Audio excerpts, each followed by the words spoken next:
I'm so excited for you. You're going to be entering the best Me too. time of your life. College is awesome. Before anything, I'm just going to trim them. So, I was not allowed to go away to college. Oh my God. Did you know that? No, I would die. No, I did not. So, I wasn't allowed to go. Okay, so I'm from New Jersey. Mm-hmm. And then we moved to Miami when I was like the end of summer of 11th grade. Right? Wow, for your senior year, no way. Well, junior and senior. That's a whole other conversation. When you're 21, we could talk over a bottle of vodka. Because it's like that kind of thing. And so my parents moved here summer of so I moved here summer of 85, lived with my dad, and then my mom ended up moving summer of 87 because she had to sell the house in New Jersey. So in the meantime, I lived with my father. And so 2 years later comes, right? And during that 2 year time, some of my other family members have already now moved to Miami because eventually all Cubans want to migrate to Miami. Yeah, basically. But I still had family in New Jersey, including my grandmother. Mm-hmm. And so when the time came, I wanted to go to college. I got into NYU. I wanted to go to NYU. I hated Miami. I wanted to go back up north. Mm-hmm. And I was a theater major, so I wanted to. I got into the Tisch School of the Arts. Oh wow! And so you can't live in New York. Are you crazy? I'm like, okay, no problem. Can I live with my grandmother, which she lived in Elizabeth at the time? 20-minute train ride. Are you kidding? That's even worse. Are you kidding? Well, I agree. Yeah. Not only can you not live in New York, but you certainly can't live in New Jersey and commute to New York. So, everything works out in life, and it works out. And I ended up going to school here, and I met my husband, and we have a beautiful life, and that's all great, right? The point is, and I was able to study abroad, and I had some great experiences. Oh, yay. That's awesome. Yeah, which I highly recommend you do. But no, I am. But, I'm so proud of you. Thank you. And proud of your parents, really, because it's not easy as a parent. No, yeah. They've done everything for me. Without them, I wouldn't be where I am now anyways. So I love that. I'm just... Without them. And I'm not excited to leave because of them. Like, that's not at all what I'm saying. I'm just excited that I just really like being independent. Like, I want to live by myself. I want to be on my own terms. And that they give me, honestly, all the freedom a girl could ask for, especially at this age. Yep. So I'm just still excited to be, like, even more. Yeah, because the thing is, you're still, like, their child, their baby. Exactly. So you can't, I get what you mean by freedom. So just to digress for a second, this is just a diluted medium golden brown pigment. It's very light. It's just giving you a little bit of that density that I think you need because there's a lot of skin showing through your brows. And even though that's your natural brow, that's great. Whenever you go out and put on a full face of makeup, do you put on a little pencil in your eyebrows to deepen them up? No? So right now, looking at that, is that too much? It's not going to look like that. That's good. Because this is pigment that I have not removed. It will oxidize in a second. But just to it kind of gives you an idea of the density it gives. No, yeah, that looks good. Okay, that's not great. Too much. Great. And you get what I mean with density, right? Right. This one's fine, but that one looks better, right? Yeah. It's like if I put lipstick on you right now, you have beautiful lips, but your lips, even if I just put on like a nude color, it would sort of enhance the shape of your lip. Right, yeah. That's what we're doing. We're just kind of contouring, really, is what we're doing. We're just enhancing like what you already have naturally. Perfect. All right, so what have you been doing in the summer? I've just been hanging out with all my friends before I leave. We had like a week, like 2 weeks long of just grad parties, which was super fun. God, what the heck? I know, it was so much Olivia fun. didn't have these 2 week long. Okay, so what does that look like? Oh my God. It's like, it was the funnest two that we had. Parents were invited too, and they were during the day, and the parents were just trash. Are you like kidding? It was so like funny. Someone's house hosting like at their pool, like kind of thing? They had like bartenders, they had like caterers. Oh yeah, and we all ended up in the pool. It was so much fun. And these are the kind of parties we have in Miami, Florida. Yeah, exactly. I love it.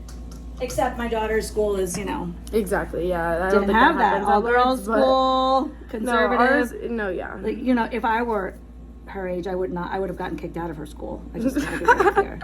No, I know. Lourdes is like Lourdes is very strict with the rules in that sense. Well, but understandable. It's Catholic. They have an image they want to maintain. I get it. Yeah, I mean, I don't subscribe to that image, but it's all good. And I'm Catholic, don't get me wrong. I mean, I consider myself a really good Catholic.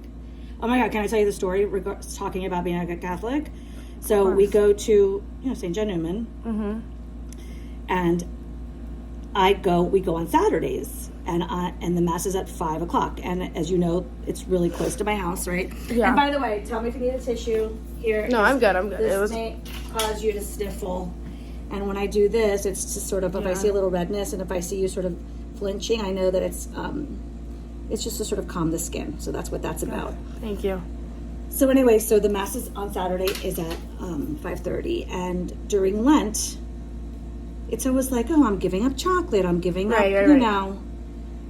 But it's like, and I've always like rolled my eyes at what people give up for Lent. Like, no judgment. It's just like, well, why are you giving up chocolate? You know? Exactly. So it just so happens that around that time, a friend of mine that I've known for years, but I see at Mass on Saturday, so she knows I go on Saturday, says, listen, there's, as you know, there's a welcome center. No one's ever available to volunteer on Saturdays. Would you do it with me? All you have to do is be there half an hour before Mass, stay a half an hour after Mass, and just welcome people. And if they have a question regarding, you know, whatever parishioners have a question about.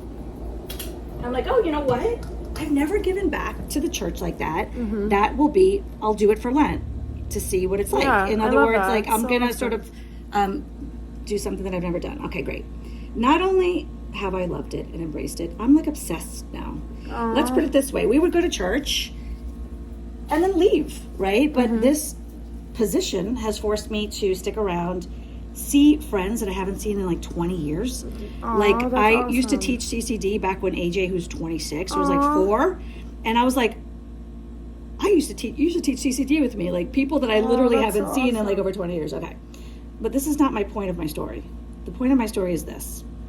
Because Saturdays, not as many people go to Mass as on Sundays, and the Welcome Center at our church has like 2 TV screens, and it has like iPads, of which I don't know how to turn on. I don't know where the iPads are. I don't know where all this technology is because no one's ever trained me, right?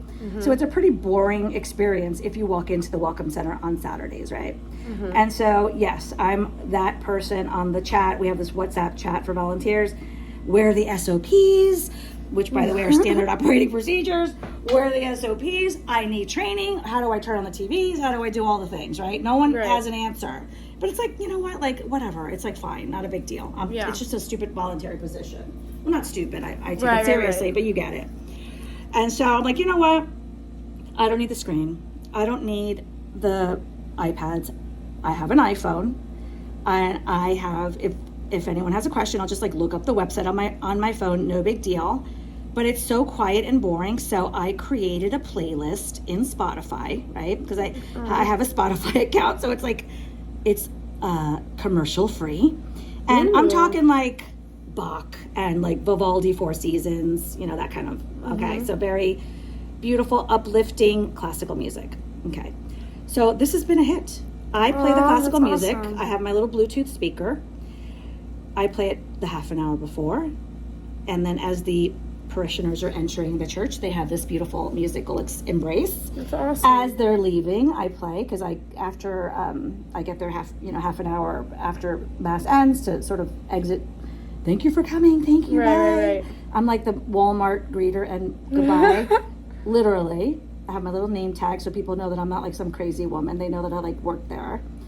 And then one of the things that I've adopted too is I give out chocolate kisses in the end. Aww. So I have a little silver tray and I'll hold it out to them and I'm like, would you like a kiss for the road? Would you like a kiss for the road? And they love it. Okay. That's awesome. So I painted the picture. You get the whole thing. They walk in. I'm standing there right there.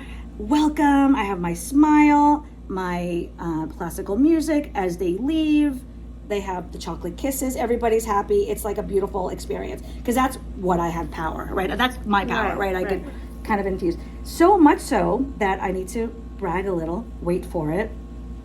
And when I'm about to tell you, it just so happens my husband happens to be standing next to me during this moment in time when I'm about to tell you, is one of the priests, Father Nick. He walked up to me a few weeks ago and said, Rose, thank you for your joy. And my husband was laughing. He laughed and he's like, does he know that you're a thief of joy? Does he know that you're an actress and you could deliver your line? I'm like, you know, whatever, like, shut up, bitch. But anyway, my point in telling you that is, so the priest noticed, oh my gosh, like, she's so enthusiastic, she's such a difference. happy. Okay. So today is, what day is today? Like, what day of the week? Monday, Tuesday? Tuesday. Okay, today's Tuesday. Saturday, which was like just a few days ago, Same thing. My whole, like, it's like a well-oiled machine now. I get there, you set up the speaker, all the things, right? This woman that works in the church office, like that's her job. And by the way, I've known her for over 20 years because my 26-year-old son, so she obviously has a 26-year-old son, went to elementary school with this person. I know her, right? She walks into the welcome center and says, by the way, you can't play this music. Ready? Wait for it. It's not liturgically approved. Girl, what? It's not liturgically approved. You can't play this. And I said, it's not Black Sabbath. Yeah, what? Are you kidding me? I'm playing Bach. Like, this is Bach right now. Like, and for the record, who are you? Like, to tell me that? What? Like, she's like, you can't play it. I go, well, I'm going to play it. And if the priest has an issue, he can walk up to me. I said, this is a voluntary position. I'm not playing anything inappropriate. Yeah, what? And so, like, what is she going to do? So she leaves and I turn it up. I make it louder. And so that's it. That's what I wanted to share with you. I'm literally appalled. And so for days I was like, F you, I'm quitting. But then I'm like, then she wins. Yeah, she doesn't have power over me. So I would normally say I can't wait for Saturday because I'm really going to blast the tunes. But I'm going to be in Vegas with Olivia. We're going a trip to Las Vegas, which, whatever, it's not my favorite place, but because I'm not, it's all good. I'm taking her to a concert and we're going to see some things. Okay. But anyway, it'll be fun. Mother-daughter Vegas. Yeah. But, yeah, so what do you have to say about that? In life, you just got to... But, the thing is it was making people really happy, right? So, like, she's denying me. So, I don't know, life lesson here. Before you go to college, I wanted to share the story with you because the moral of the story is you just got to do what you feel is right. Don't listen to authority if you know it's serving the greater good of people. And that's the name of that tune. See, I took off the tint. Looks pretty good, right? Yes. Looks good. I'm going to finish up with a little bit of concealer to mask some of that redness, but I think one layer of the medium brown tint, it's actually a golden brown, very diluted. Actually, there are some sparse gaps still, but it's okay. I'll fix those with pencil, or actually in the mirror I'll go over them with you, and you may want me to fill that in again, but it's very subtle and natural. Like, look at me, look at here, look at the camera. Like, it looks beautiful. You look gorgeous. Thank you. Yay.